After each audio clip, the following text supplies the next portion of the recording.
Indus water treaty, Sindhu നദീജല കരാർ 1960.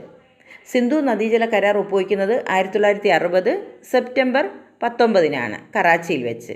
ഇപ്പോൾ സിന്ധു നദീജല കരാർ ഒപ്പുവയ്ക്കുന്നതെന്നാണ് 1960 സെപ്റ്റംബർ 19 കറാച്ചിയിൽ വെച്ചാണ് ഒപ്പുവയ്ക്കുന്നത്. ഇന്ത്യയും പാകിസ്ഥാനും തമ്മിലാണ് ഈ കരാർ ഒപ്പുവയ്ക്കുന്നത്.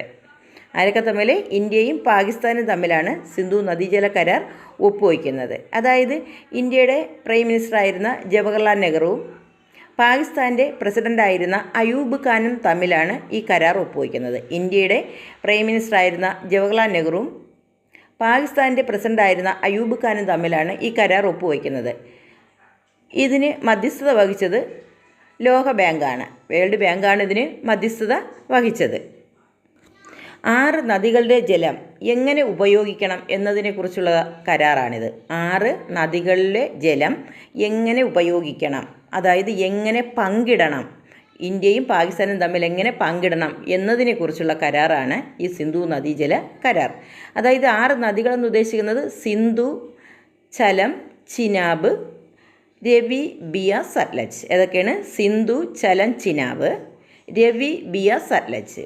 ഇതിൽ കിഴക്കൻ നദികളായ രവി, ബിയ, സത്ലജ് എന്നിവയുടെ നിയന്ത്രണം ഇന്ത്യയ്ക്കും സിന്ധു, ചലം, ചിനാബ് എന്നീ നദികളുടെ നിയന്ത്രണം പാകിസ്ഥാനും നൽകി.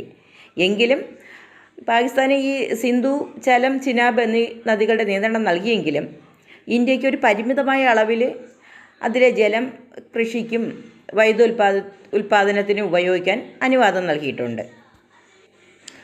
ഇപ്പോൾ സിന്ധു നദീജല കരാർ ഒപ്പുവയ്ക്കുന്നത് 1960 കറാച്ചിയിൽ വെച്ചാണ്. സിന്ധു നദീതടത്തിലെ 6 നദികളുടെ ജലം എങ്ങനെ പങ്കിടണം എന്നതിനെക്കുറിച്ചുള്ള ട്രീറ്റിയാണിത്. 6 നദികളെന്ന് ഉദ്ദേശിക്കുന്നത് സിന്ധു, ചലം, ചിനാബ്, രവി, ബിയ, സത്ലജ്.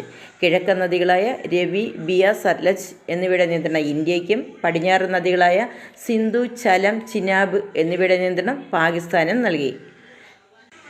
2025 ഏപ്രിൽ 22 കാശ്മീരിലെ പഹൽഗാമിൽ നടന്ന ഭീകരാക്രമണത്തെ തുടർന്ന് ഈ സിന്ധു നദീജല കരാർ താൽക്കാലികമായി മരവിപ്പിച്ചു.